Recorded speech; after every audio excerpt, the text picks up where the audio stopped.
Dentro de instantes, Tempo e Dinheiro. Apoio LS Tractor, tratores projetados para o hortifruti. Copavel, a força que movimenta o agronegócio. Lotus Biosoluções, excelência em produtividade. Seja assinante do Clube do Tempo e Dinheiro. Entre no Clube do T&D.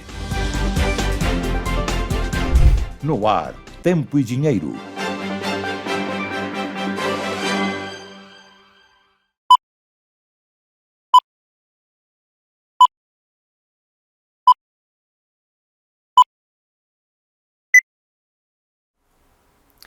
Olá, muito boa tarde, sejam bem-vindos ao Tempo e Dinheiro dessa quinta-feira, 19 de junho de 2025. E para começar muito bem a edição dessa quinta-feira, desse feriado aqui no Brasil, nós temos algumas imagens lindas para compartilhar com vocês dos ipês floridos na região de São José do Rio Preto, aqui em São Paulo. Realmente um tapete já nas ruas de São José do Rio Preto, com, então, os ipês floridos, para a gente começar muito bem a edição dessa quinta-feira. Inclusive, também já vou chamar aqui a nossa bandeira, que é tão linda e representa todos os produtores rurais do nosso Brasil, com essa mensagem que nós, aqui do Tempo e Dinheiro, nós acreditamos que o Brasil vencerá com a força do nosso agronegócio brasileiro, com a sua força, produtor rural que está aí no campo, todas as famílias que estão aí de sol a sol produzindo o nosso alimento. Então o Brasil vencerá com a sua força, a sua coragem, sua resiliência também, produtor rural. E agora sim, Tempo e Dinheiro dessa quinta-feira, 19 de junho, está no ar.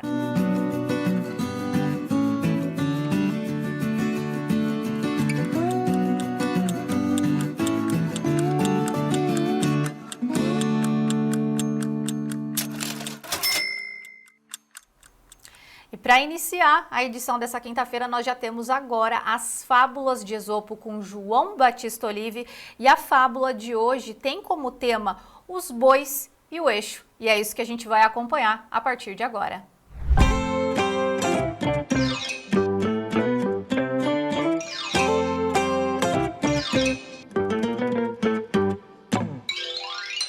Muito bem, amigos do Tempo e Dinheiro, nosso Esopo hoje, feriado, é curtinho, mas direto ao ponto. Sempre lembrando, para quem não sabe, Esopo, filósofo grego lá das antigas, que viveu entre 400 a 450 anos antes do nascimento de Cristo, né, fez uma série de fábulas fabulosas que eu tiro aqui desse livreto e passo para vocês. Por quê? Porque tem muito foco nos acontecimentos do Brasil. Parece que ele mirava lá os problemas brasileiros e ele fazia as suas histórias que ele retirava da pré-história e atualizava, e eu estou passando aqui para vocês nesta quinta-feira de feriado. Então, qual é o título da fábula fabulosa de hoje? É Os Bois e o Eixo da carroça.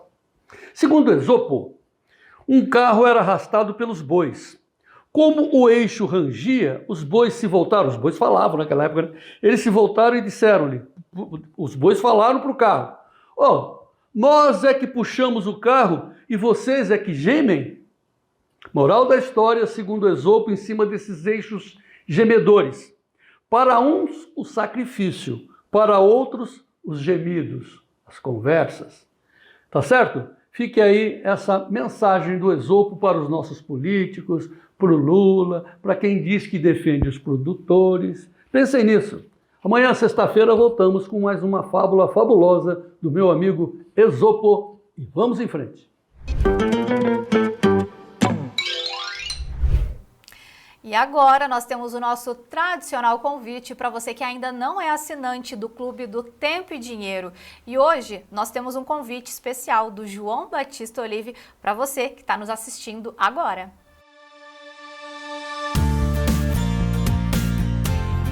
O Clube do Tempo e Dinheiro agora se transformou numa comunidade de informação.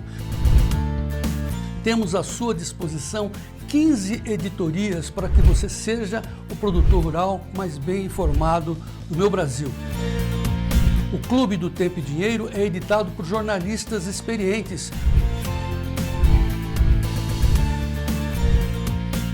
Por isso, nosso convite ao senhor e à senhora, entrem também no clube, seja assinante do Clube do Tempo e Dinheiro, para que o senhor e a senhora sejam os produtores rurais mais bem informados do meu Brasil. E vamos em frente.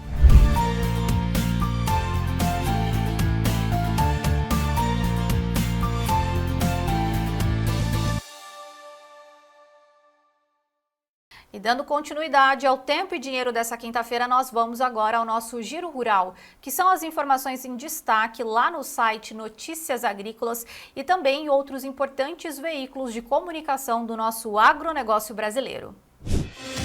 PIB do agronegócio cresce 6,49% no primeiro trimestre de 2025, informa a CNA. Tomate CPEA. Oferta controlada sustenta o preço pela segunda semana e o frio retarda a maturação dos tomates. Cebola CPEA. Preços se sustentam nas praças nordestinas com restrição de oferta e déficit hídrico. Mercado global de cacau enfrenta cenário volátil e alta nos preços mantém atenção sobre a nova safra. Oferta reduzida impulsiona preços do mamão Havaí no Espírito Santo, aponta o CPEA.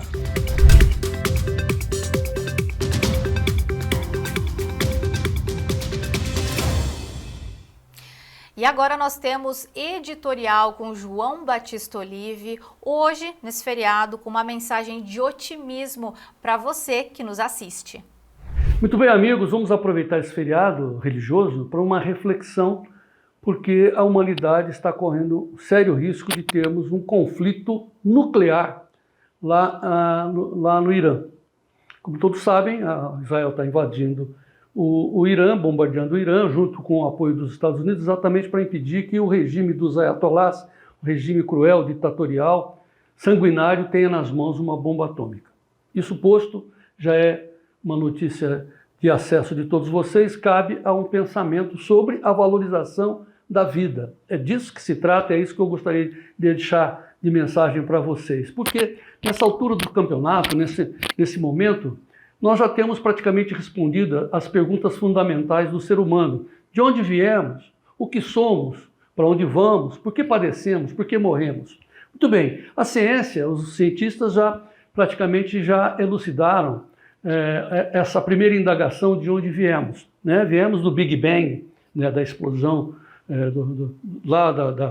dos primeiros primórdios dos tempos, né? Ou seja, somos resultado do pó das estrelas, né? Que chegam até hoje. Somos energia. Essa é a informação da ciência. Ao mesmo tempo, o que somos? O que somos, que é isso que é o cerne da nossa reflexão de hoje. Nós somos formados por pó de estrela, sim, só que quem é a estrela? Quem é que fez?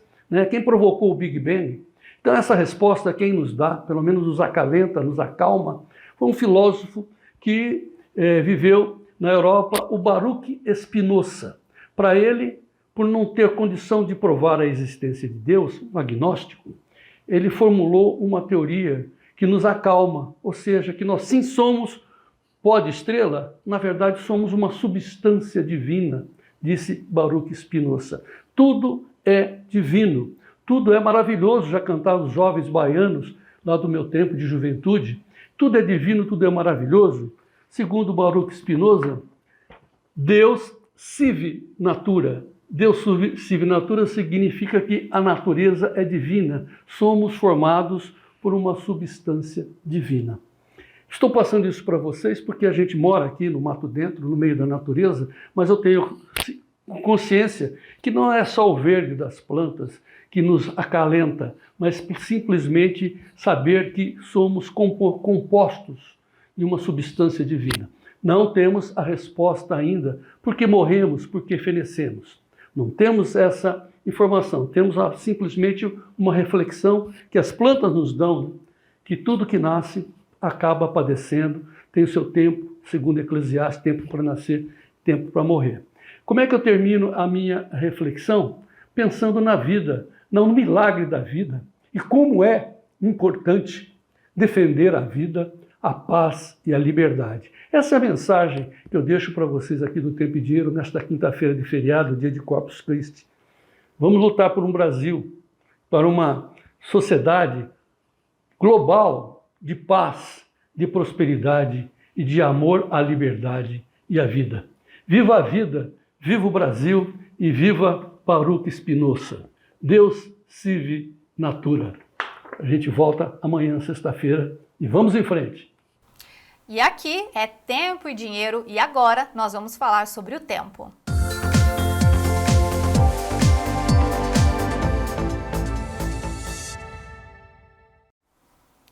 E claro que nesse feriado de quinta-feira, 19 de junho de 2025, o nosso grande destaque continua sendo as chuvas lá no estado do Rio Grande do Sul. E só para a gente reforçar que esse mapa com a previsão de chuvas para os próximos 4 dias lá no estado gaúcho, na tela aí para vocês, nós temos a região de Bagé com 28,2 milímetros, região de Santa Maria com 106,3 milímetros, já na região de Porto Alegre também muita chuva, 99,5 milímetros, Passo Fundo com 47,5 e a região de Uruguaiana também com 21,7.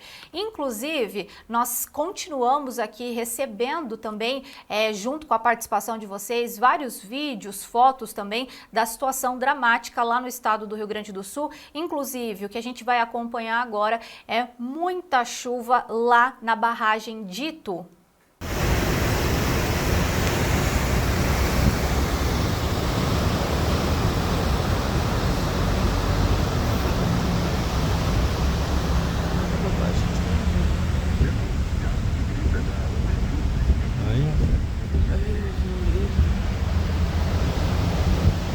Eu nunca vi o Itu tão cheio assim.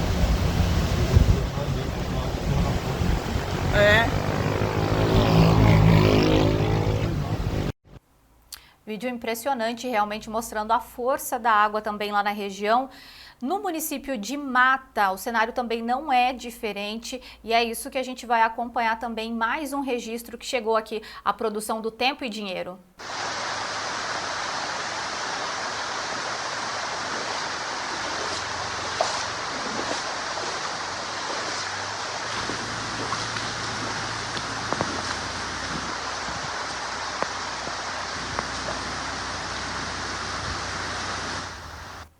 Situação realmente dramática, né? Mais um ano para os produtores gaúchos.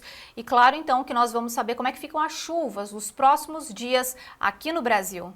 Chuvas previstas para o Brasil do dia 20 ao dia 25 de junho, segundo informações do IMET, e nós ainda teremos uma sexta-feira bastante chuvosa na região sul do Brasil, destaque para o estado do Rio Grande do Sul, que segue em alerta com esse alto volume de chuva acumulado também nos últimos dias.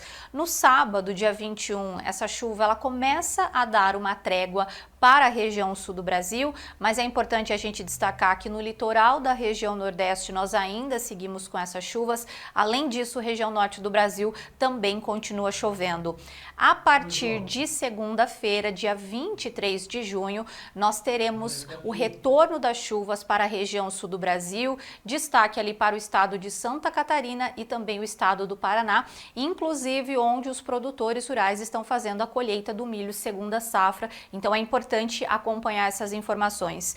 Na quarta-feira, dia 25, nós não teremos chuvas na região centro-sul do Brasil, e então essa chuva ela ainda fica concentrada tanto no litoral da região nordeste quanto na região norte do Brasil.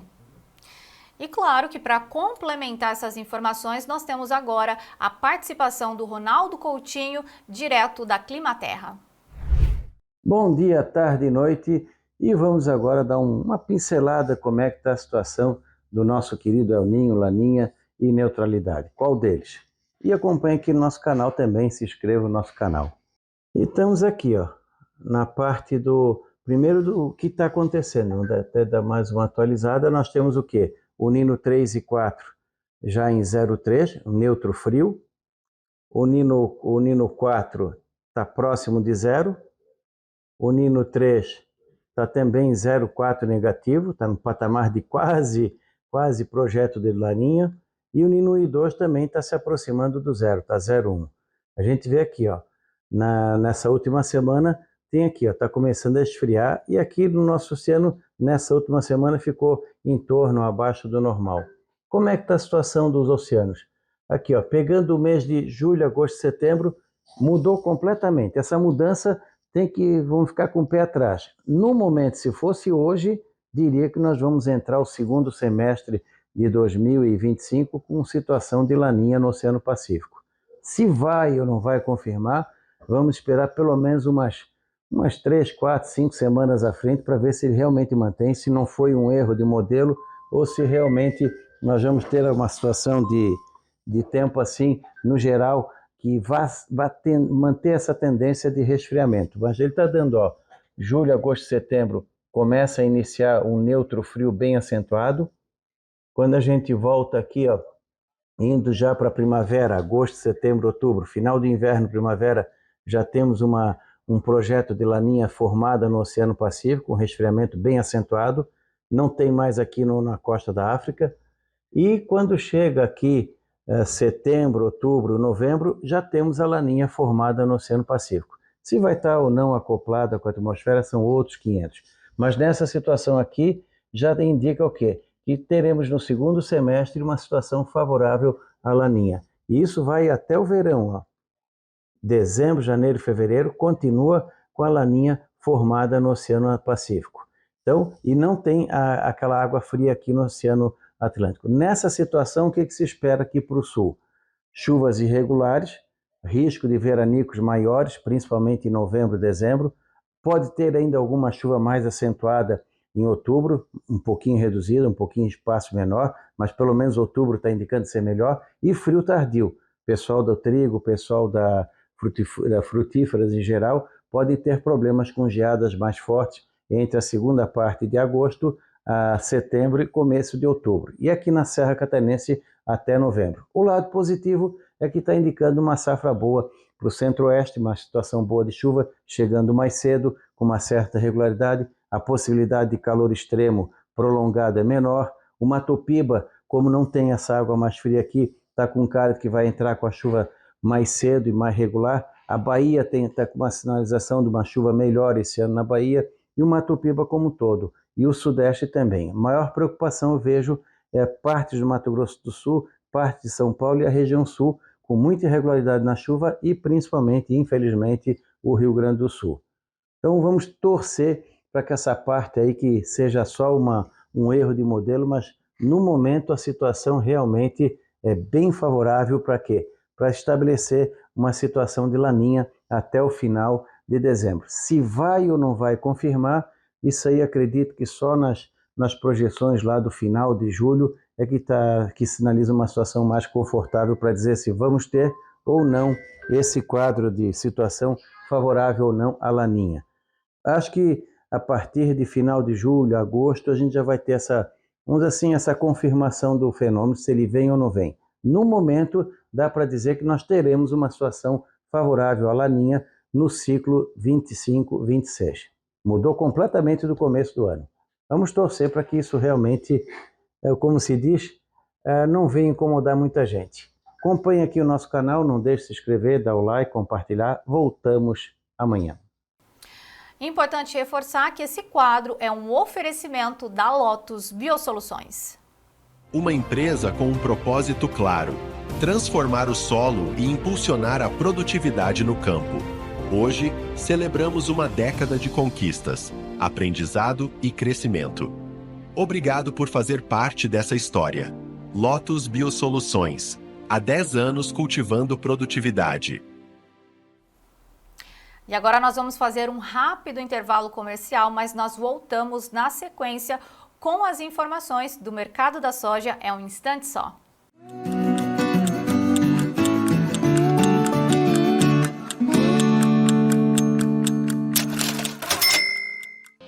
Chamada geral para quem quer parar de perder dinheiro na agricultura. Chamada geral para quem quer ganhar dinheiro na produção agrícola.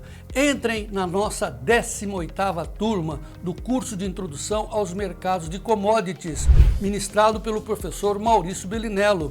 18ª turma do curso de introdução. Você vai aprender como trabalhar com opções, travar o preço da sua commodity, do seu produto no papel e deixar o produto livre para você negociar no momento que você quiser. Esta é a essência do mercado de opções. Venha aprender conosco aqui na 18ª turma do mercado de commodities. O curso já está aberto. Olha, mande uma mensagem para esse telefone. É um curso especial para todos os amigos do Tempo e Dinheiro. A convocação está feita. Nós esperamos você.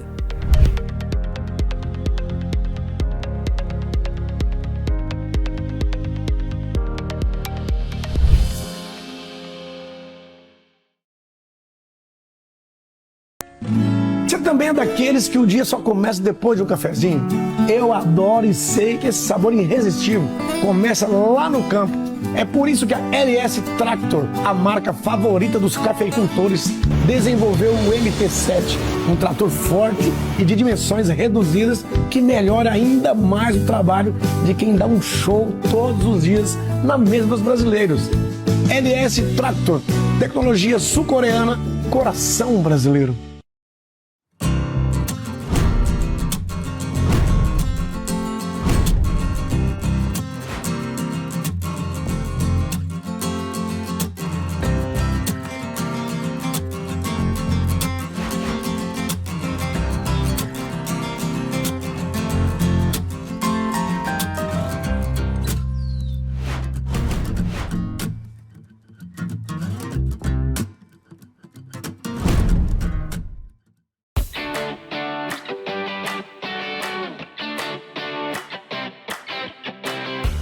Agora o Tempo e Dinheiro está em mais uma TV aberta para todo o continente.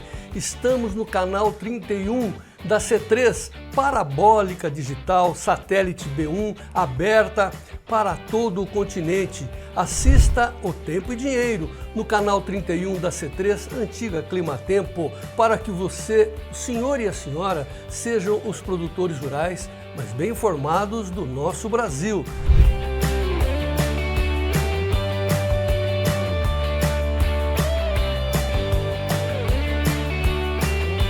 Tempo e Dinheiro, agora na C3, canal 31, parabólica digital, aberta para toda a abrangência do nosso continente. E vamos em frente.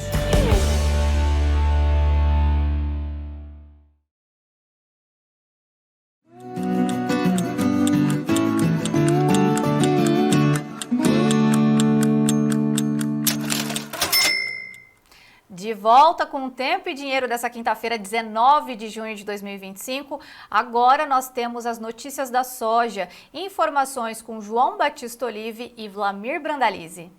Muito bem, Fernanda. Vamos aproveitar então esse feriado para refletir, e acho muito bom que os produtores do meu Brasil, os produtores de soja e milho, reflitam, porque nós estamos com uma realidade de preços para a soja meio pasmacenta, né, de lado, só que não.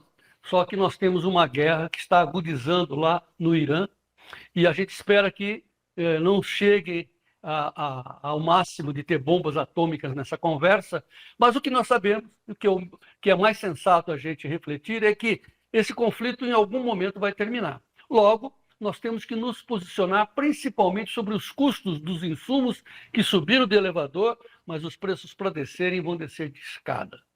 Então, para a gente pensar sobre isso e rearrumar as estratégias dos produtores, está conosco Vlamir Brandalize. Está na hora da soja. Então, notícias da soja com Vlamir Brandalize.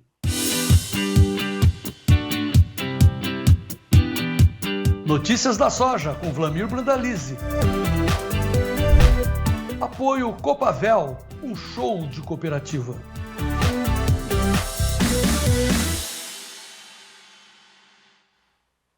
Muito bem, Dom Vlamir Brandalize. Feriadão, estamos aqui no Batente, é muito bom a gente estar aproveitando esse momento para fazer uma reflexão. Bom, primeiramente, né, Vlamir? Sua bola de cristal está dizendo que nós não teremos bombas atômicas na jogada, não, né? Boa tarde, João Batista. Boa tarde a todos. Como você já citou aí no Esopo, né? Então vamos às tendências e as filosofias e as possibilidades que temos. Estamos num feriadão, né? Só para esclarecer para o nosso amigo produtor, hoje é feriado no Brasil de Corpus Christi, e nos Estados Unidos também não tem bolsa operando, é feriado nacional, que é o feriado que eles comemoram o dia da libertação dos escravos. Então, automaticamente é feriado aqui e feriado lá. Então, semana frouxa, né, que nem tá. Mas vamos à questão da guerra, que tem está completando praticamente uma semana, né, João? Essa guerra nova aí de Israel com o Irã, ela trouxe um impacto já de imediato, né? Ele trouxe um apelo. As commodities em geral tiveram uma valorização nesse período.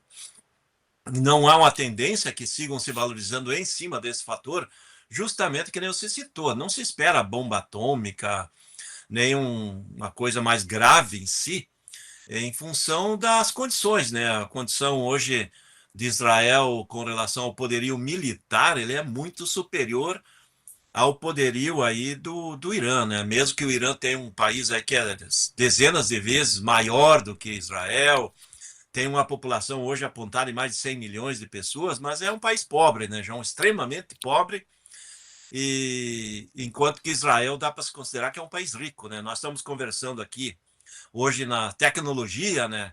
Nós estamos aqui, né, você citou aqui, eu estou no iPhone e tal, e muito das tecnologias que nós estamos usando modernas hoje, de transmissão de vídeo, de recepção, imagens, são tecnologias aí israelense, né, que está pelo mundo afora.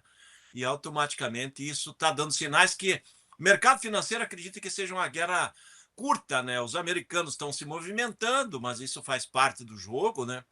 Para impressionar. E o mercado, o que trouxe de reflexo positivo, que foi um avanço, né? As cotações da soja conseguiram saltar acima de 10,5 lá em Chicago para a posição setembro. Nós temos o julho do ano que vem, em agosto, já acima de 11. Então, são posições bastante atrativas, produtor. Fica de olho nesse número, porque $11 aí para 2026, talvez seja aquela hora, que nem você diz, né, João? Será que está na hora de pegar essa posição? Se essa opção está barata, temos que levar em consideração ela, justamente porque o ano que vem poderemos ter dólar mais forte e Chicago mais calma, porque se o Brasil realmente vier para a safra que está sendo esperada, vai ser uma safra perto de 180 milhões de toneladas. Então é interessante começar a olhar esse ponto de vista lá no futuro, né? Lá no julho 26, que talvez seja uma alternativa importante, como a gente já comentou em outras épocas aí. Talvez seja cavalinho encilhado, né, João? Porque não se espera aí que vai ter uma disparada de cotações, a safra americana está andando dentro de próximo da normalidade, e se não vier nada de interessante climático aí nas próximas 6 semanas, a safra vai se definir com a safra normal ali nos Estados Unidos. Mas a guerra trouxe um impacto importante que a gente tem que salientar para o produtor. Muita gente deixou para comprar os insumos agora, no mês de junho, julho, na boca do plantio, e até alguns falando que comprar em agosto, que talvez seja na beirada do plantio, né? Esse ano os indicativos de clima começam a apontar que as chuvas podem entrar já em setembro, né, João? E isso traz a corrida do plantio mais cedo, né? Na época certa, ali desde que libere o vazio sanitário, ali do dia 15 de setembro em diante. Então temos que olhar isso, porque muitos produtores terão que comprar adubo, terão que comprar defensivos, e esses sofreram pressão de alta aí em função da guerra. Eles têm reflexos que vêm do petróleo, o petróleo subiu muito aí em função disso, mais de 10, 12, 13%, depende da posição.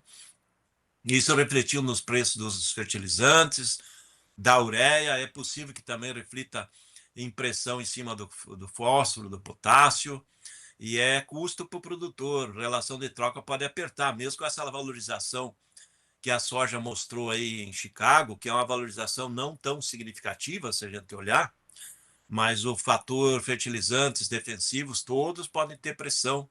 E quando sobe, é aquele velho ditado, João, ele sobe pelo elevador, vai de elevador para cima, e quando desce, ele desce pela escada, e quando desce, né, João Batista? Então, o alerta em cima de posição talvez futura, começar a pensar em garantir lá posições acima de $11 o bushel lá no julho de 26, e os insumos aí, quem tiver a oportunidade de garantir os insumos para não deixar na última hora, essa é a dica que talvez o produtor consiga ter margens mais positivas aí nessa nova temporada que vem pela frente, João. Pois é, então o destaque, claro, vai ser o dólar, né? Porque enquanto que a possibilidade da crise lá do Irã esteja sendo resolvida, o dólar index, o dólar internacional, está baixando. Só que aqui no Brasil nós temos um governo gastador cheio de crises, né? Causando crises para todos os lados. O Congresso agora está pegando autonomia, e isso tudo traz volatilidade no dólar. Então, a bola da vez é vocês prestarem atenção no câmbio, no dólar e no preço dos insumos que são dolarizados. É por aí, né, Flávio? Exatamente, né? Com relação ao dólar, o dólar caiu abaixo de 5,50, muito perto de 5,40, né? Está fundo de poço de dólar também. Então, olha a situação. Soja, o valor nominal em reais, ele está muito perto aí dos bons momentos do ano. No balcão ao produtor, nos portos. Então, o mercado está dentro das posições, vamos dizer assim, acima da média do que trabalhou esse ano. Mas o dólar está no fundo, né? Perto de 5,40, 5,50, e aí a relação, talvez, de troca para os insumos começa a ficar atrativa novamente, né, João? Por causa que a soja, em dólar, ela teve uma valorização nesse período, e automaticamente o produtor tem que olhar para esse lado, né? Não estamos dizendo que é a cavalinha encilhada da soja, porque acredito que mais para frente, aí, com relação à soja nominal em reais, possa até a valorização, porque normalmente as cotações boas da soja acontecem em julho e agosto, na média histórica.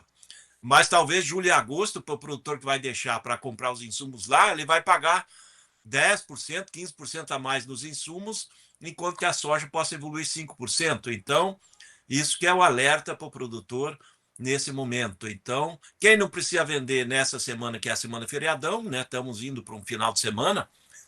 Semana que vem, na outra, tem tempo. O mercado da soja, daqui para frente, dificilmente tem espaço de queda nominal. Mas também temos que alertar que o produtor fica de olho nos insumos e também começar a ficar de olho na safra nova, lá na frente. Quando começar a surgir as primeiras estimativas que o Brasil pode colher 180 milhões e não 175, como diz o USDA, talvez ele comece a limitar as cotações de 2026, João. Pois é, então vamos deixar bem claro para os amigos que estão nos assistindo nesse feriado. São três lados da questão. O lado do mercado físico, né? O lado dos insumos, que também é mercado físico, e o lado do mercado futuro. Então fica aí a nossa sugestão para você olhar para julho do ano que vem, que segundo o Vladimir está beirando hoje $11, não vai ir para 11,5, mas vai ficar ali no rame-rame dos 11. Por quê?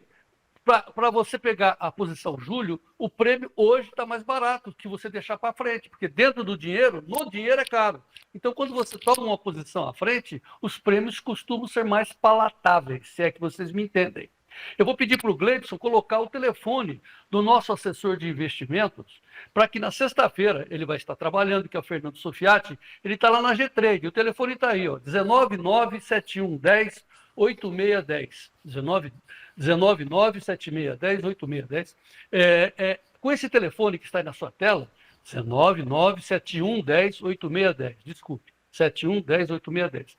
É o telefone do Fernando Sofiati, que é um assessor de investimentos credenciado pela CVM, que trabalha por tempo e dinheiro lá dentro da G-Trade, que é um foco de comercialização de grãos, lá da Grana Oeste, lá em Cascavel. Ligue para ele, é de graça. Pergunte quanto é a posição para a gente tomar $11 lá em Chicago para julho. Aí você faz a comparação, porque o nome do jogo é o prêmio, né? Se o prêmio for muito caro, não dá certo. Né? Então a gente sugere que você pague por volta até 5% do valor da saca. Aí dá para segurar. Aí você tem uma trava. Se bater abaixo de 11, está travado. Se subir, você perde o prêmio, joga fora o prêmio. Mas você acompanha a subida do mercado físico. Porque no mercado de opções, essa é a grande vantagem, né, Vladimir? Ele é flexível, é um papel, você não fica preso. Você compra e vende e compra. Essa é a vantagem desse mercado. Então ligue para o Fernando, pergunte o preço e nós vamos em frente. Tá certo, Vlamir? Você que é um professor de MBA, concorda que essa é uma boa alternativa? João, estamos chegando àqueles bons momentos, né? Que às vezes a melhor cotação do ano que vem acontece nesse ano, ou seja, no ano anterior. E é muito comum acontecer entre maio, junho e julho as melhores posições do ano seguinte. Isso muitas vezes acontece. E principalmente em ano que a safra pode ser maior que está sendo esperada, né? Porque por enquanto tudo indica que nós vamos plantar já na época certa, uma área maior, e isso tem que ser levado em consideração para o produtor.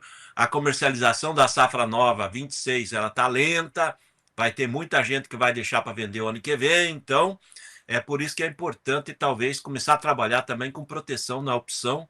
Garantir, né? Garantiu $11. Esse ano, nós quando chegamos na colheita, aí nós estávamos um pouco acima de 9, João. Isso dá $5 a mais por saca se a gente comparar o que estava nesse momento da colheita, Chicago, com o que a gente está vendo em julho 26. Então, isso dá uma diferença grande, né? Pensando hoje, quase R$ 25 a mais em posições nominais aí para o produtor, se as condições de prêmio e dólar, que também são formadores de valor da soja, se mantenham parecidas. Então, é importante, lembrando que o ano que vem é ano de eleição, é ano que pode flutuar dólar para cima, para baixo, tem grande chance de flutuar para cima, e isso traz aí mais um apelo. Quando há uma disparada de dólar no Brasil para cima, acaba servindo para pressionar Chicago para baixo. Isso é uma coisa que acontece e é comum de ver quando temos dólar muito valorizado por aqui, né? Somos o maior exportador mundial, então nós temos peso lá em Chicago, né, João? Então tá, vamos mais uma vez repisar esse detalhe. Pode ser que os preços venham para baixo, pode ser, ninguém sabe. Mas você estando travado, dane-se se ele cair. Agora, se ele subir, quem vai subir é o seu grão que está livre. E o detalhe final, que o Vlamir acentuou várias vezes nessa entrevista aqui, o dólar. O dólar está lá embaixo. Qual é a possibilidade dele cair ainda mais? Pode ser, mas bem provável que ele vá subir. Então, como você comprar um título, um papel, uma opção em dólar, você já está dolarizado. Pense nisso.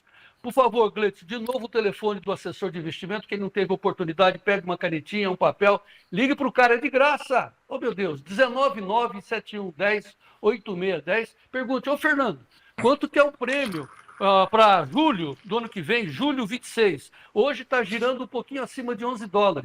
Pode ser que venha para baixo, mas antes que fique caro o prêmio, corra lá.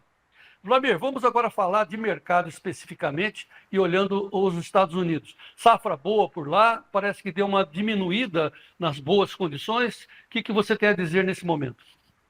Olha, João, no relatório dessa semana do USDA, ele reduziu um pouco a qualidade da safra, né? Por que reduziu a qualidade? Essa é a pergunta que muitos fizeram essa semana para nós aqui no escritório.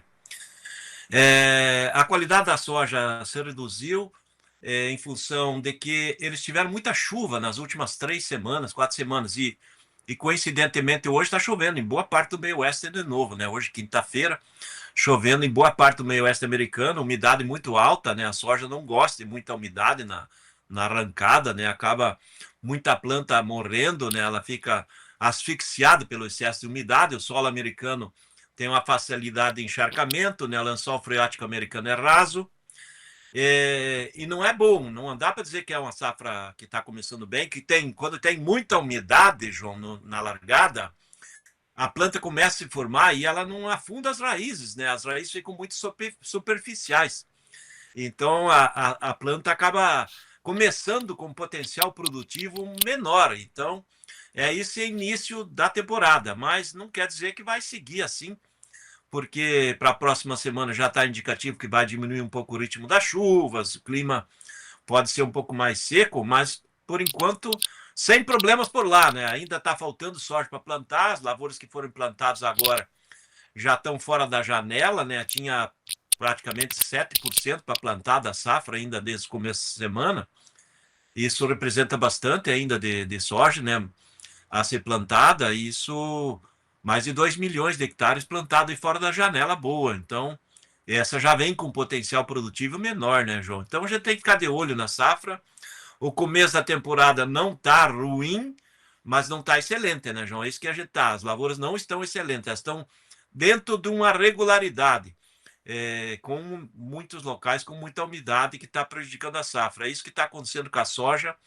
Provavelmente na semana que vem já vai estar quase tudo plantado, e aí nós vamos ver o desenrolar da safra. Ainda tem 6 semanas de mercado climático lá nos Estados Unidos, João, para afetar a bolsa. Passou as outras 6 semanas, já não tem mais clima afetando. Daí as lavouras já estão com o grão já em formação, ou o grão indo para a fase enchimento final, ou seja, daí passou a safra e daí pouco deve refletir no mercado passado as próximas 6 semanas. E lembrando que lá só tem uma safra, né? Não é como aqui no Brasil, que em certos lugares tem que ter até 3 safras. Lá é uma. O cara ou escolhe soja, ou escolhe milho, ou escolhe trigo, ou sei lá, canola, ou diabo. Mas é uma safra só. Ô Vlamir, antes de a gente entrar no milho, vamos fazer aqui um resumo para quem está chegando agora.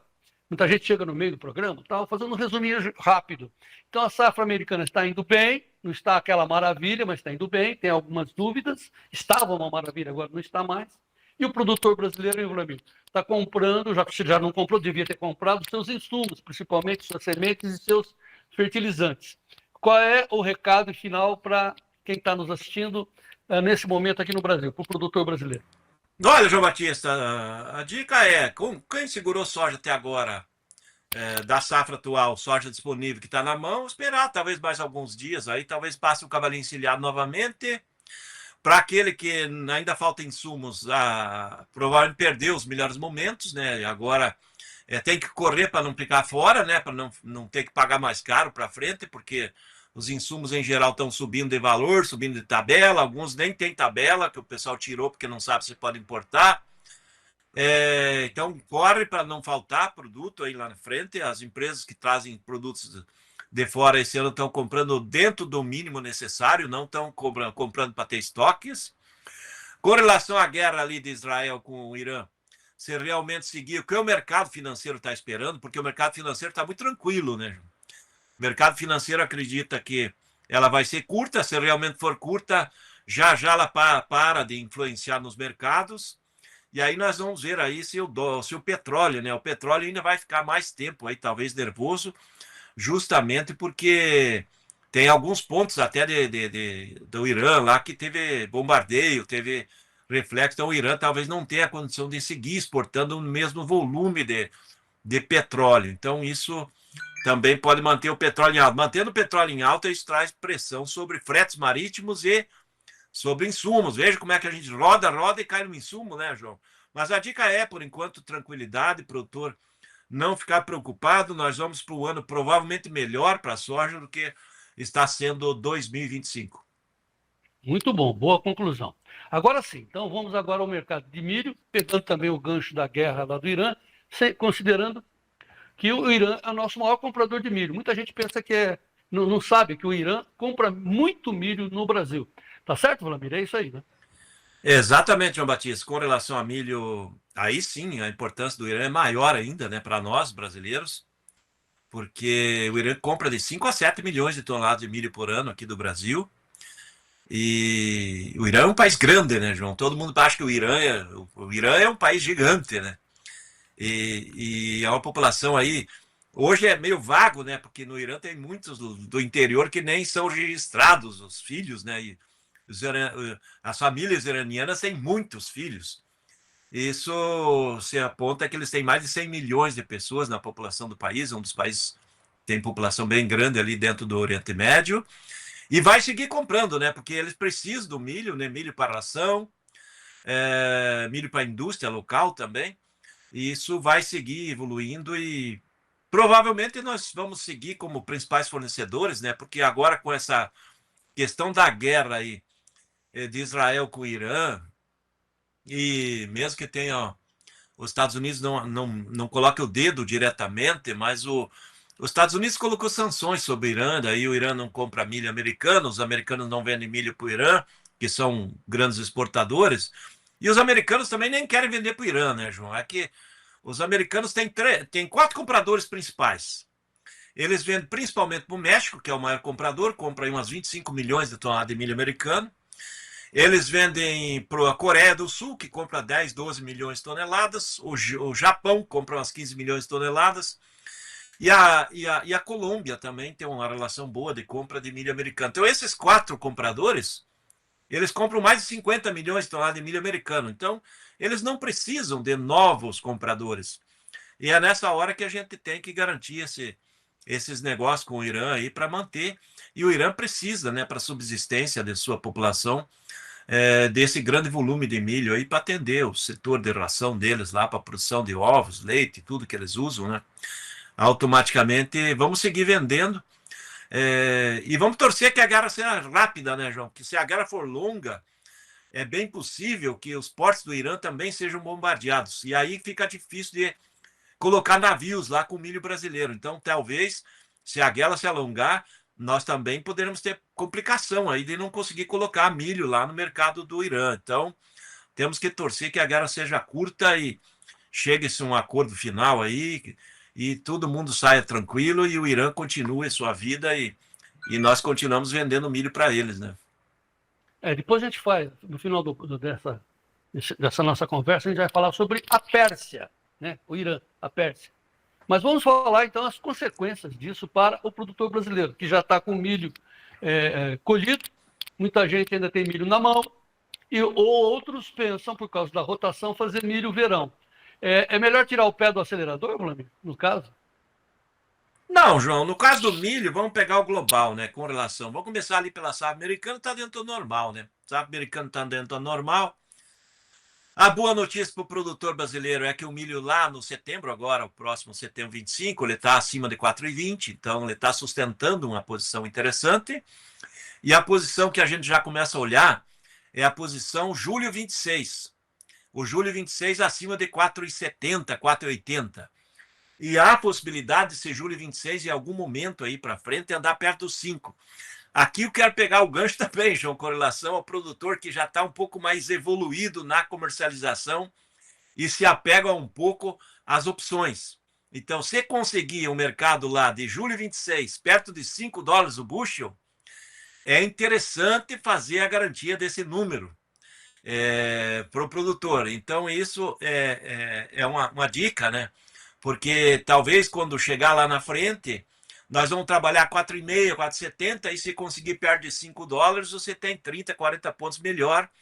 E isso dá $1 a mais por saca. Então, isso que é uma dica com relação à questão das opções. Olhar lá na frente, porque daí lá na frente o prêmio, o custo do contrato da opção, normalmente é bem mais barato do que se a gente pensar agora na posição novembro próximo aí, agora, o janeiro, já que está aí mais perto, né, João? Então, essa condição. Safra americana, por enquanto, está andando bem, essa condição dessa semana veio dentro da normalidade, está com 72% de lavouras boas excelentes, ou seja, é uma lavoura excelente nesse arranque inicial.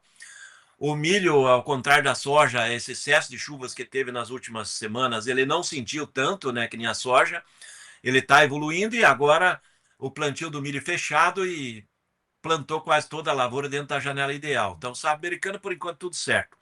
Com relação ao quadro global, o quadro global não muda muito, porque nessa safra 24, 25 que nós estamos vivendo agora, existe um déficit entre a produção e o consumo que deve andar perto de 31 milhões de toneladas, que serão consumidas a mais do que estão sendo produzidas, mesmo com o Brasil colhendo 110 milhões de toneladas safrinho.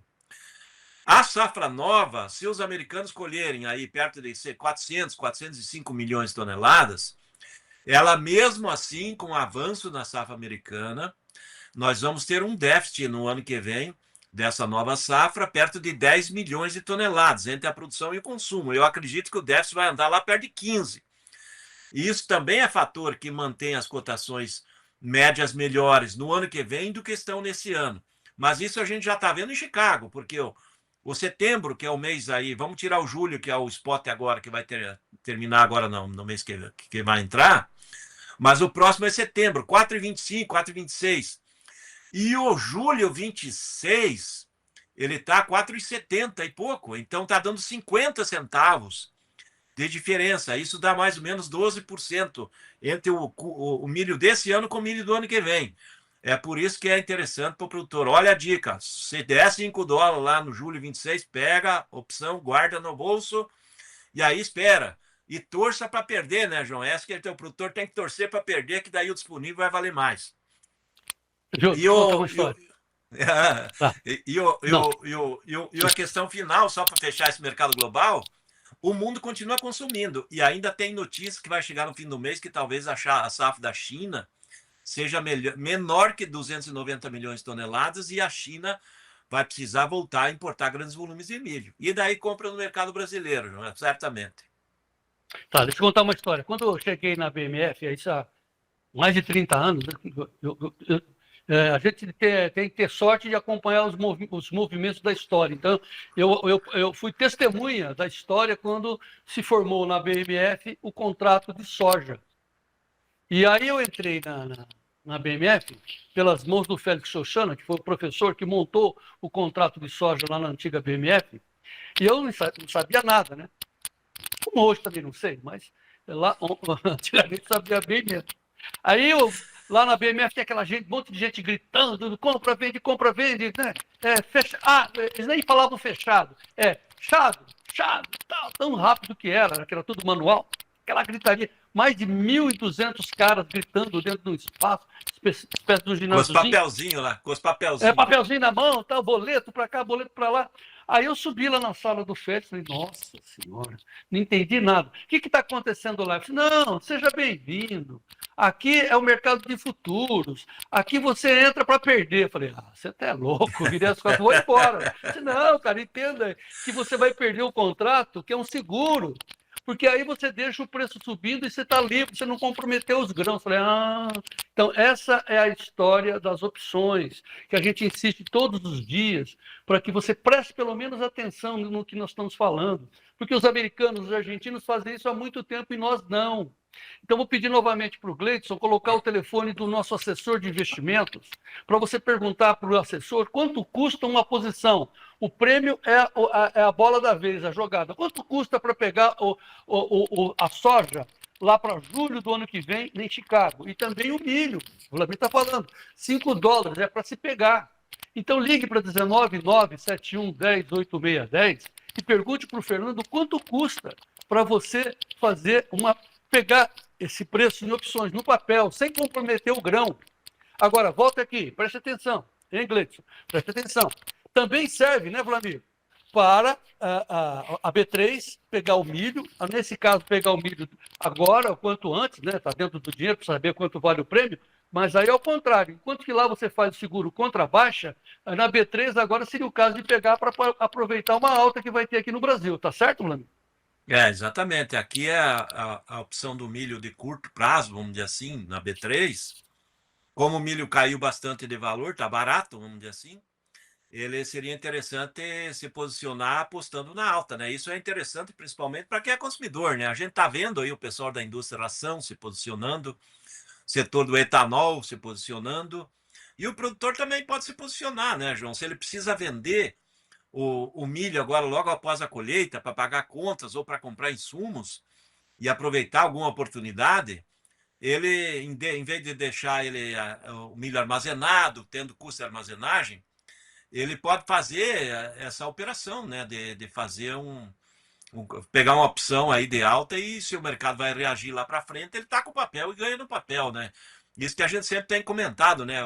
O Dr. Barter ali, o Lima, né, tem feito bastante isso através dos barter, né? O produtor acaba usando do milho que tem na mão, paga o insumo já do ano que vem e ele pega um contrato de opção e aí isso vai esperar, o mercado reagiu, está aqui a diferença, garantiu a diferença e assim que funciona, né? Gira mais e o milho não fica parado, né? Manda o milho embora, que nem o Lima sempre fala, João, manda o milho embora para o mercado internacional, não temos armazém para tudo e automaticamente todo mundo ganha. E o produtor pode fazer esse tipo de operação. Operações que o produtor tem a obrigação de conhecer, pelo menos, né? Você travar a baixa, que é uma put, participar da alta, que é uma call, fazer um barter com derivativos, que nós fazemos aqui no Tempo e Dinheiro, para você, junto com o Lima, fazer sua troca, travando uma possibilidade de alta, né? E também tem o dólar, através de um NDF. NDF, nada...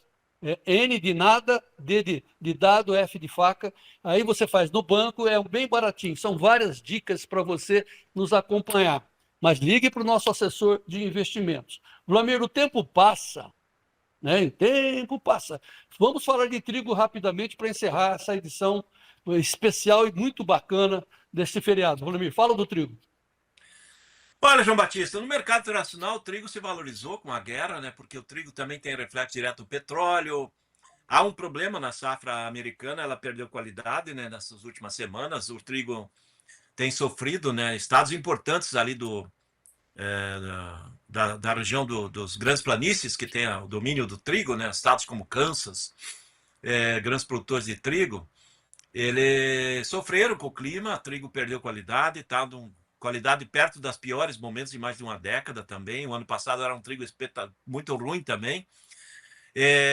Trigo lá da Rússia também, a safra evoluindo para problemas também, o pessoal apontando que é uma safra inferior ao que está sendo apontado. Dentro da Rússia, aponta que dificilmente passa de 80 milhões de toneladas, o USDA apontou 85. O ano passado eles escolheram 95, então, e é o maior exportador mundial, vai ter menos trigo para exportar a Rússia.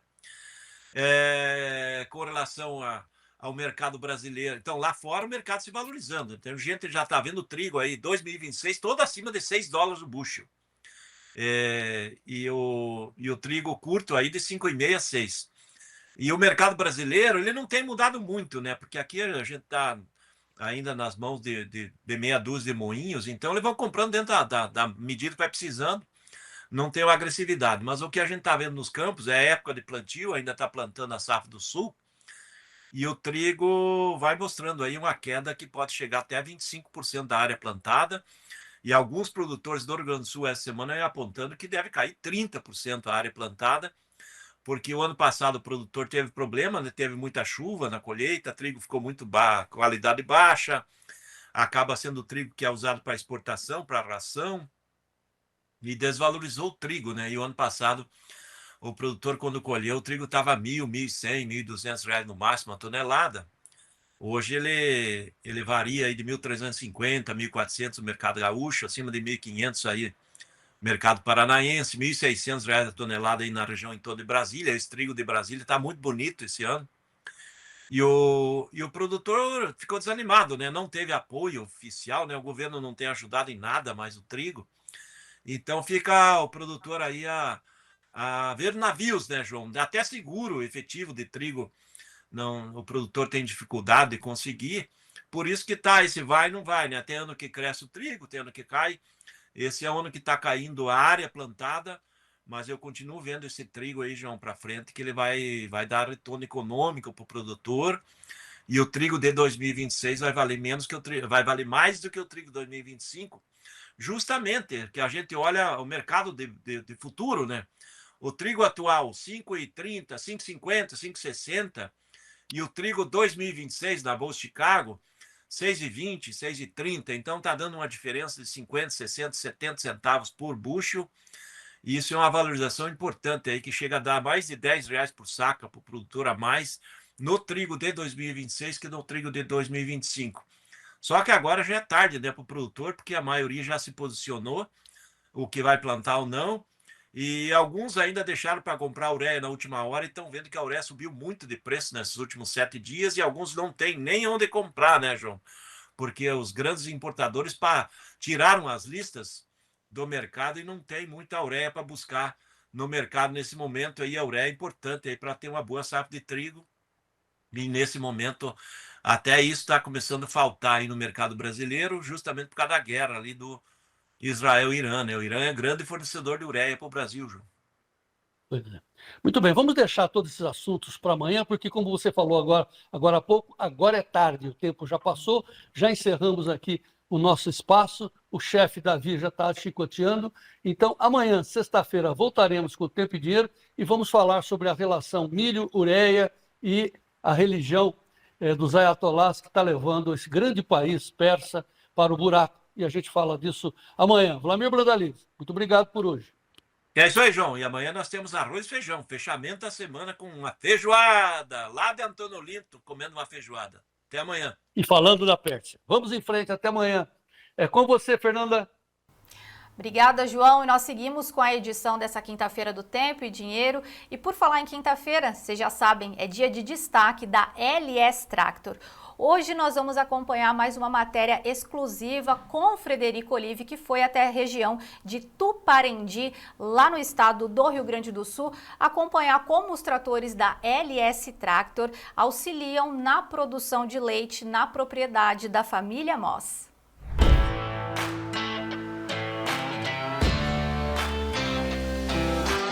Eficiência operacional, alta produtividade no manejo agrícola. Estamos no noroeste do estado do Rio Grande do Sul. Viemos visitar a família Moss. Eles produzem leite de alta qualidade e têm tratores da LS Tractor. 2 máquinas, um trator P100 de 105 cavalos de potência e este H145 de 145 CVs. Viemos conhecer o trabalho que essa família realiza na produção agrícola aqui do estado gaúcho, sucessão familiar e também eficiência e produtividade. É isso que nós vamos ver agora.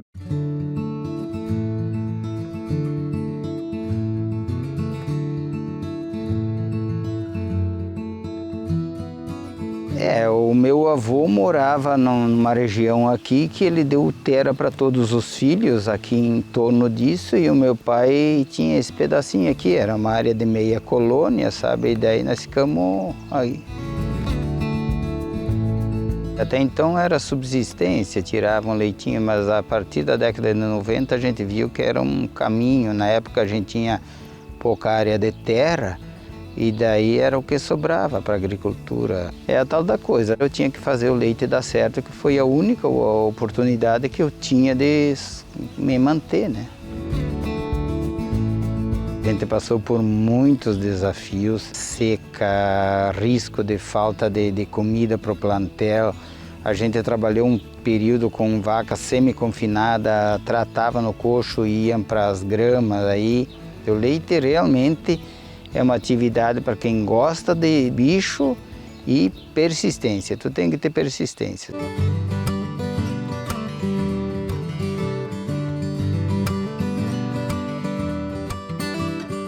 Quando que ela era menina, ela gostava muito dos bichos e estava sempre junto. Daí eu queria que ela estudasse, ela foi estudar veterinária, ela não teve dúvidas do que ela queria. E daí ela disse, eu vou voltar aqui, o pai capricha porque eu vou voltar aqui tocar a propriedade. Eu achei que isso não iria acontecer, mas aconteceu, graças a Deus. O senhor já tem uma netinha, né? É a única neta, e já estamos preparando ela para a sucessão deles ali. Ela vai praticamente todo dia lá junto, daí ela vai com os funcionários, ela está lá no meio do bicharedo.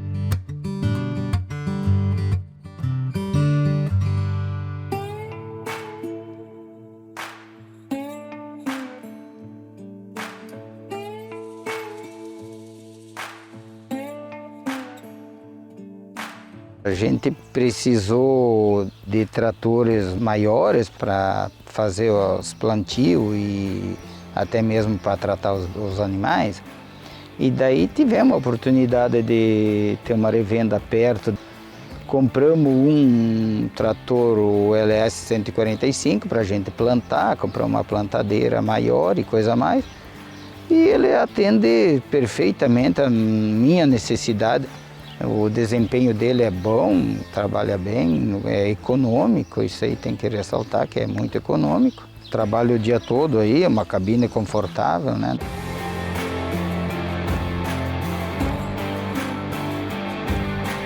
A gente vê o produtor nesse momento plantando e tirando leite, né, de alta qualidade, muito entusiasmado, né? Como é que você vê essa situação? Olha, Fred, é uma situação bastante gratificante para a gente que conhece de produto e está junto com a LS, né? O H145, que é o objeto do nosso bate-papo aqui, ele é um conjunto que é formado por um motor Perkins, uma transmissão LS, um eixo traseiro LS, ou seja, a LS ela cuidou dos menores detalhes desses componentes para acoplar a esse motor famoso da Perkins aí, fazer esse conjunto trabalhar perfeito. de uma forma bem sincronizada, bem tranquila, tudo, e entregar o que promete.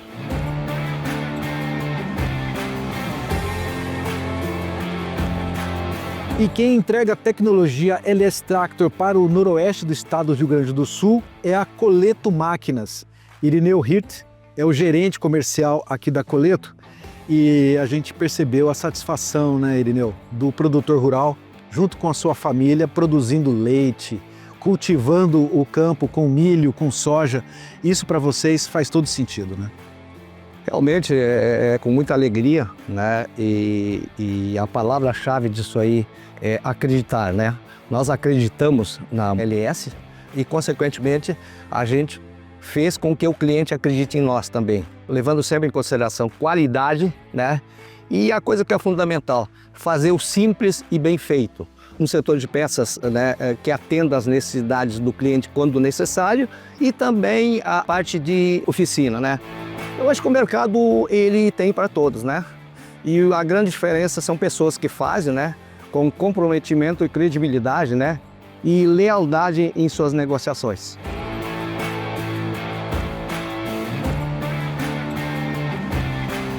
Mas hoje a evolução da tecnologia aí está sendo muito rápido, sabe? Está vindo muito recurso aí que facilita produzir leite. Pedir eu não peço muito porque Deus já me deu bastante, do resto é agradecer, é só agradecer.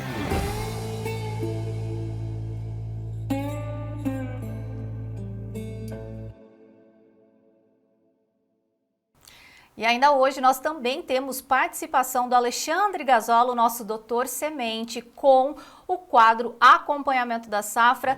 O Gasola, que fala direto conosco da região de Cristalina, lá no estado de Goiás, e vai trazer um assunto super importante, que é o manejo do pré-colheita, principalmente quando a gente fala para as lavouras de milho segunda safra e também as lavouras de sorgo. Então vamos acompanhar.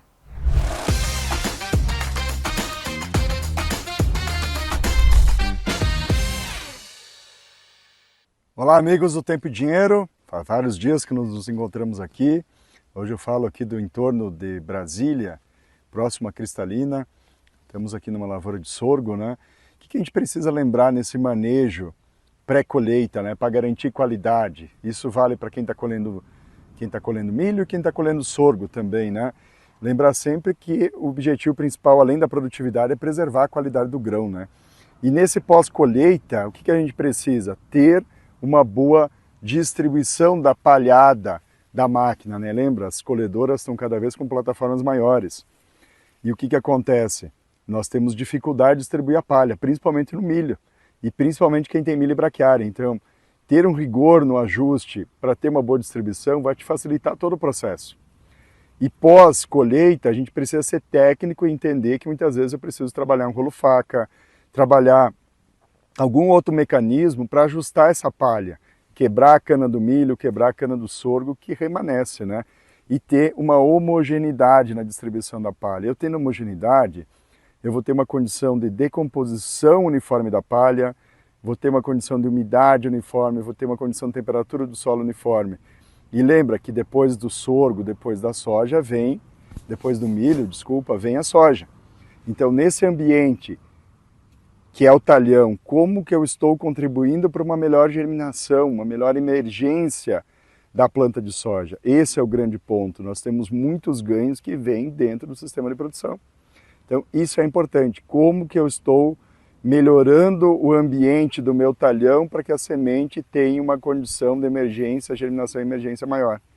Então, esse ponto é importante. E lembra, ponto número 1 é qualidade de semente, o ponto número 2 é tratamento e o 3 é ambiente de plantio. E o ambiente é o que eu faço agora. Um outro detalhe, eu tenho o sorgo, a gente tem que cuidar quem vai colher mais próximo do plantio da soja para não ter alelopatia, né? Então eu tenho que dar uma distância para não ter o efeito alelopático. A gente fala até 15 dias aí. Tá bem? Grande abraço. E agora nós vamos às notícias da pecuária.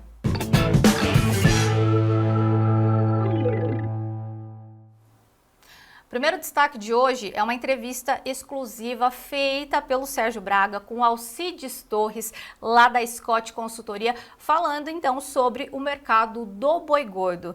E aí, arroba pode ir a R$400? É isso que a gente vai acompanhar a partir de agora. Bom, agora vamos falar sobre o mercado de pecuária. Aliás, traçar um raio-x, né, um diagnóstico do que está acontecendo na pecuária esse ano de 2025, finalizando quase o primeiro semestre, vem aí o período de entre-safra, e a pergunta é exatamente aquela que muita gente está se fazendo. Arroba vai atingir em breve, no curto prazo, médio prazo, os R$400 ou não? Isso é possível? Para saber detalhes do que acontece no mercado de pecuária, ninguém melhor do que o próprio Scott, o Alcides Torres, que já está conosco, a quem agradeço a participação. Scott, prazer em tê-lo aqui nessa edição especial do Tempo e Dinheiro. Tudo bem? Tudo bem, Braga? Muito obrigado pelo convite. Minhas saudações aí a você e a todos que estão nos assistindo. Então, a pergunta é exatamente essa. R$400 por arroba é viável no curto, médio prazo? Isso pode acontecer. Mas quando pode chegar a essa cotação arroba aqui do Brasil, a média, Scott? Essa é a pergunta do ano, não é? Vamos responder da seguinte maneira: o mercado é positivo, né? Ele está positivo e a tendência é de alta. Por que esse cenário? Nós temos aí o segundo semestre do ano passado, o segundo semestre de 2024, foi recorde no abate de fêmeas, e o primeiro trimestre de 2025 também. Esse movimento de abate, ele tem sido contínuo, tá? E chega um momento que esse abate de fêmeas acaba criando aí um certo colapso no tamanho do rebanho, e aí o preço dos bovinos de reposição sobe de preço. Tá? Quando isso acontece, garrote, boi magro, desmama, etc., fica interessante a cria e a oferta de fêmeas diminui. É isso que a gente deve assistir agora nesse segundo semestre de 2025. E quando a gente retira essas fêmeas do abate, diminui a oferta e o preço da arroba sobe. Tá? Então, esse é um cenário positivo com relação à cotação da arroba do boi gordo. E o segundo cenário também positivo é que a gente tem batido recorde atrás de recorde na exportação de carne bovina. Então, se esse movimento continuar no segundo semestre, a gente também tem outro fator de demanda bastante forte. E, por fim, a terceira razão é que a gente tem aí um nível de desemprego muito bom, né? Tá bem abaixo, está um número, parece que a gente está em torno aí de 6% da população economicamente ativa desempregada. Antigamente era 14%, 12%, tá? Então isso também é um fator de consumo de carne. Então a gente tem três cenários a favor da carne bovina, a favor da cotação da arroba do boi gordo. Então é possível que a cotação chegue nesses números aí que você falou. Esse período é marcado também pelo início da entre-safra, né? Entra o inverno, as pastagens já começam a ficar deterioradas, né? Degradadas em boa parte. Animal de semi-confinamento vai para o semi-confinamento e, lógico, tudo isso também reduz um pouquinho a oferta de animais. Agora, Scott, aumenta muito o custo está muito elevado. A gente fala aí sobre a questão da rentabilidade do produtor nesse ano de 2025. Está muito apertada ou ele está tendo uma margem, pelo menos, aí cobrindo os custos de produção no primeiro momento?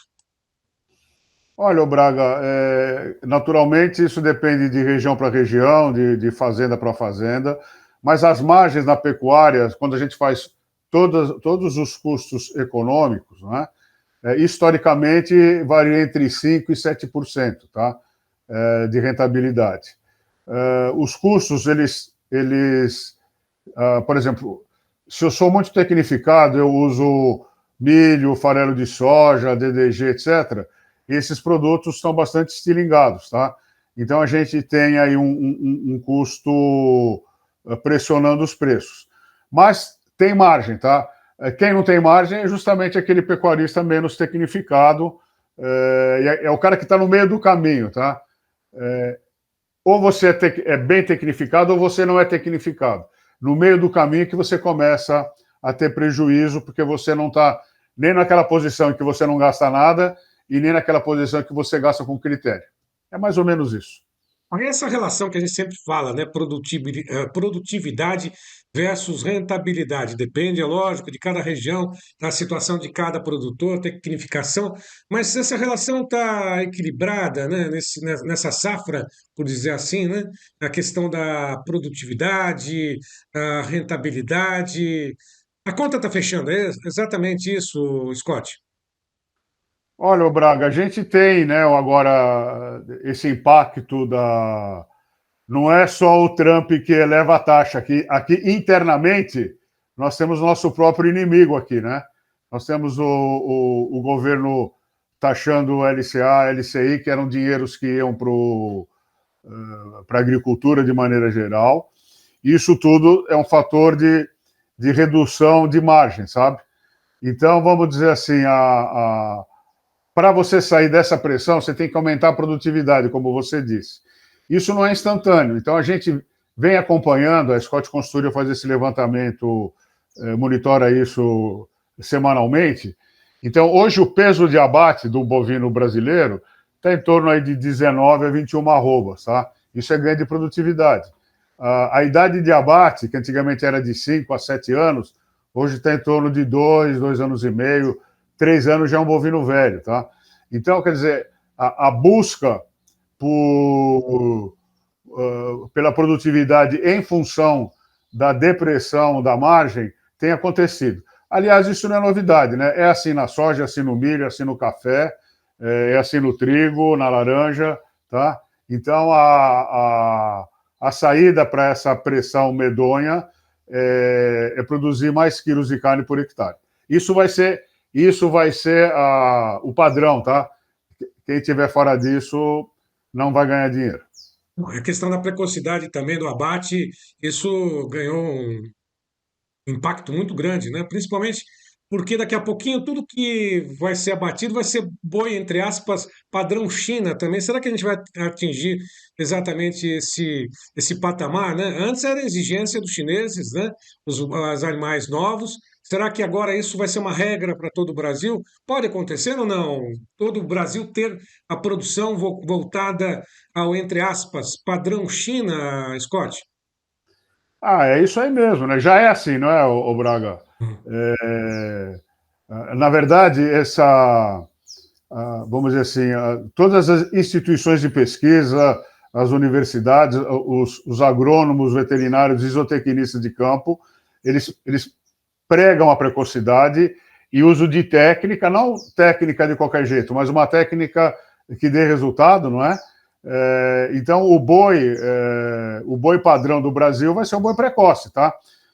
A gente chama de boi China porque foi uma exigência dos chineses em função da doença da vaca louca, porque a doença da vaca louca não se manifesta em bovinos jovens, tá? Então, foi mais uma medida de ordem sanitária do que de ordem econômica, cujo efeito foi muito positivo. Então, hoje boa parte do rebanho brasileiro já é abatido jovem, não é? Então, esse sim deve ser o padrão no Brasil, como já é o padrão nos Estados Unidos, já é o padrão europeu. E é claro que o Brasil, em função das suas dimensões, ele permite pecuárias com vários modelos. Se eu tiver no Pantanal, no Pampa, etc., eu vou ter que seguir as regras da natureza daquela região, tá? E aí, é claro, eu não vou ter essa mesma precocidade que eu tenho no Brasil Central, na região Sudeste, na região Norte do Brasil, etc. Mas sim, esse já é o padrão do Brasil. O boi China já é o padrão brasileiro. E, de alguma forma, Scott, o que a gente observa agora, né, inverno está começando agora dia 20, portanto, amanhã, né, sexta-feira, o inverno começa oficialmente na folhinha, né? Já começa a esquentar um pouquinho, né? Depois desse frio registrado ao longo da semana, né? Agora, é uma preocupação também adicional aos produtores, né? Ao sul, é lógico que as raças aí taurinas são um pouco mais resistentes ao frio. Agora, o Nelore também é um animal muito resistente, mas tem que tomar muito cuidado, né, com o eventual choque térmico, né? O produtor está mais atento a essa queda, essa variação da temperatura. Como é que você tem observado, inclusive, nessas expedições que a Scott faz, né? Nessas palestras Brasil afora? Como é que está a preocupação, principalmente na linha do Equador para baixo, né, por dizer assim, né, quando tem essa queda de temperatura, né, geralmente acontecem acidentes, né, animais morrem, mas o produtor que está mais atento, o que ele pode fazer, hein, Scott? Olha, com relação ao clima, não há muito o que ser feito, tá? Se bem que as previsões de clima dizem que a gente vai ter um inverno mais quente do que nos anos anteriores. Essa é uma boa notícia, tá? Mas, de qualquer maneira, a produção vegetal, que na verdade nós temos uma agricultura de pasto, né, cuja colheita é o bovino, tá? E nesse período a gente tem menos luz, queda de temperatura e menos água. São os três fatores que a gente precisa para produzir capim de maneira exuberante, tá? O pecuarista não tem que fazer nada, ele precisa, para esses momentos, não tem que fazer nada, é um termo errado, tá? Ele tem que se preparar para o inverno fazendo reserva de alimento, não é? E com relação à queda de temperatura, não há o que fazer. A gente via muitos anos atrás o pessoal do café queimando serragem com ureia para nebulizar o cafezal, mas eram medidas de desespero, tá? Agora, como a gente já imagina um capim seco, então a solução é eu ter reserva de alimento através de silagem, diferimento de pastagem, suplementação em campo, tá? Agora, com relação à temperatura, a quedas dramáticas de temperatura, não há o que ser feito, viu, Braga? Eu não tenho uma solução. É exatamente isso, né? E na época queimava-se ureia, né? Hoje é até pecado falar queimar ureia com essa disparada de preços, né? Aliás, essa questão geopolítica está interferindo e vai interferir também na pecuária aqui no Brasil. Como é que você observa que os produtores, é lógico, continuam na toada, na lida, né? Produzindo e atentos a tudo isso que acontece, principalmente lá no Oriente Médio, né? Impacta também a pecuária aqui no Brasil, lógico, questão, inclusive, dos nitrogenados, aí, né, os adubos, né, a base de ureia também. Né, tudo isso impacta também, não, Scott? Olha, Braga, o que é globalizado no Brasil, de fato, é a agricultura brasileira, a pecuária brasileira, tá? Então a gente pode dizer que o campo brasileiro ele é de vanguarda, sabe? A gente hoje nós exportamos para carne bovina, a gente exporta para mais de 150 países, carne de frango, carne de suíno, soja, milho. Então o Brasil hoje é um importante fornecedor de alimento para a população brasileira e para o exterior. Nós fazemos parte do conjunto de segurança alimentar global, tá? Então a agricultura brasileira, apesar dos críticos ignorantes do que a gente faz, não é? É o único setor da economia que está interligado com o mundo, tá? E essas guerras todas nos afetam, tá? Porque, por exemplo, se o governo norte-americano taxa todo mundo, tem menos comércio, e se tem menos comércio, você tem um empobrecimento das populações ao redor do planeta. Se você tem um empobrecimento, cai o consumo de alimento de qualidade, no caso, as proteínas de origem animal, tá? Isso nos afeta. Quando você tem uma guerra, Rússia e Ucrânia e Israel no Oriente Médio, lá com o Irã, você tem também, afeta a produção de gás, a produção de ureia, e isso indiretamente acaba nos afetando. E o mercado, Braga, ele funciona muito mais em função de uma expectativa do que pode acontecer. Você mesmo me fez uma pergunta, para quanto vai a cotação da arroba do boi gordo, não é? E também isso acontece com os insumos. Então o preço sobe. Em momentos de insegurança o preço sobe, e é claro, isso pesa nas decisões dos fazendeiros, não só no Brasil, mas no mundo inteiro. Em que pese que a pecuária brasileira consome muito pouco fertilizante, mas isso também está mudando e gradualmente nós estamos entendendo que a fertilização, a correção do solo e a fertilização do solo e a fertilização da planta são benéficas para a produção, tá? Mas esses fatores globais nos afetam e nos afetam profundamente. Bom, Scott, para poder finalizar contigo, chamou a atenção, inclusive, o título do evento que você vai realizar, Scott Consultoria, agora em setembro, aí em Ribeirão Preto, falando sobre o lucro sumiu. né, a questão da intensificação de pastagem. Por que você usou esse tema, né, essa frase tão impactante, né? Realmente o lucro sumiu da pecuária ou isso vem só a destacar a importância de ficar atento a esses custos, a ser mais eficiente? Qual foi a intenção dessa frase, desse título, hein, Scott? Ô Braga, já que você deu a dica aí, eu só queria dizer que nós estamos com uma expedição rodando o Brasil, o Confina Brasil, tá? A gente está indo aí lá para o 6º ano, já acabou, o projeto de 5 anos já terminou, e nós estamos agora fazendo um verdadeiro censo, tá? Com informações boas sobre a pecuária intensiva.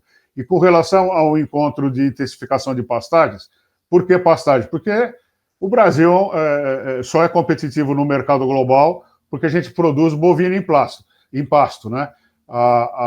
O confinamento e o semi-confinamento são ferramentas que compõem a produção em pastagem.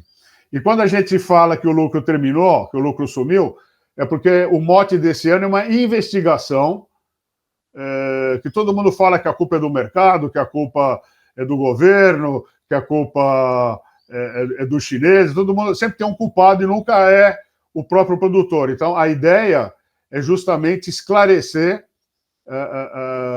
os motivos que levam à oscilação de preço. A gente está levando especialistas de primeira ordem para falar sobre como produzir pasto de maneira excelente dentro das nossas condições tropicais. E na verdade, essa é a primeira chamada, mas o mote, como sempre, do nosso departamento de criação tem bastante humor, viu? E essa é a ideia, tá? Então começa pelo lucro, agora por que esse termo? Porque a gente todo dia fala com pecuaristas e eles sempre falam, puxa, o meu lucro está diminuindo. Ou o cara mais exagerado fala, o lucro sumiu. Então fala, vamos pegar esse mote e vamos fazer a campanha para o nosso evento, que é um dos melhores eventos da pecuária brasileira, viu, Braga? Certo, no mês de setembro, Ribeirão Preto, a gente volta a tomar, né, falar um pouquinho mais a respeito desse encontro. Scott, imensamente grato pela disponibilidade de falar conosco. Aproveite o final de semana. Sexta-feira ainda é amanhã, né? Ainda tem expediente, né, normal, mas a gente agradece, como sempre, a parceria da Scott Consultoria conosco aqui no Tempo e Dinheiro. Até uma próxima. Obrigado, viu, Scott? Obrigado, Sérgio. Um bom dia e até breve. Até breve. Obrigado. Bom, e volto com você aí no estúdio, Fernanda. Além disso, hoje nós também temos a participação da Isabela Zavati, direto do CPEA, com as informações do mercado da pecuária. Olá, boa tarde. A nossa equipe de levantamento tem acompanhado que o mercado de animais para abate segue apresentando firmeza. Também temos acompanhado que houve uma melhora no ritmo das negociações, mas muitos pecuaristas seguem adiando novos negócios na expectativa de preços maiores. Devido ao feriado, muitos compradores se preocuparam em finalizar as escalas de abate da próxima semana, mas sem muita pressão.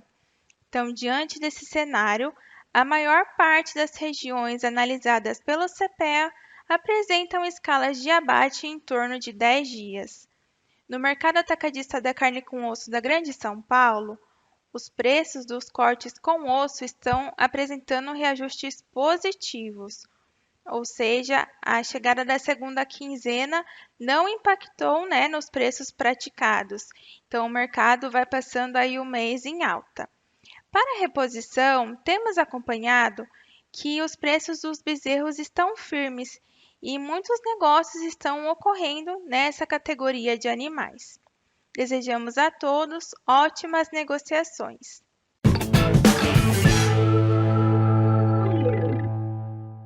Olá a todos! Bom, apesar de preços firmes para o mercado do boi gordo, no mercado de reposição o cenário é de lentidão nas negociações e preços andando de lado.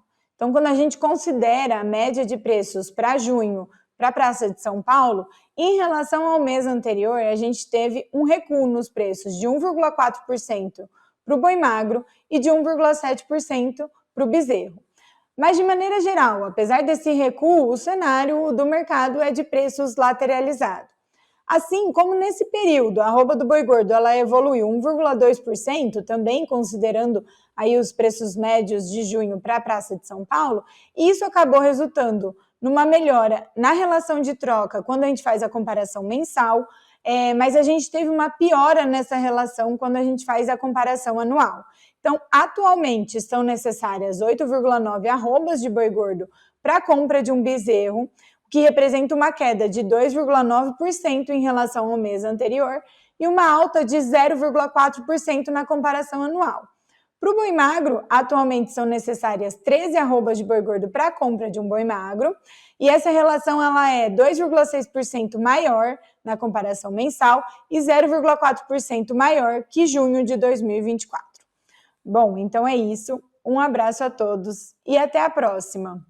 Muito obrigada a todos vocês que acompanharam mais uma edição do Tempo e Dinheiro. Nós voltamos amanhã a partir de 12h30, então até lá. Tchau!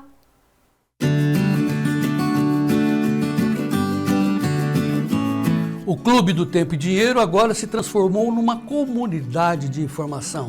Temos à sua disposição 15 editorias para que você seja o produtor rural mais bem informado do meu Brasil. O Clube do Tempo e Dinheiro é editado por jornalistas experientes, por isso o nosso convite ao senhor e à senhora, entrem também no clube, seja assinante do Clube do Tempo e Dinheiro, para que o senhor e a senhora sejam os produtores rurais mais bem informados do meu Brasil. E vamos em frente.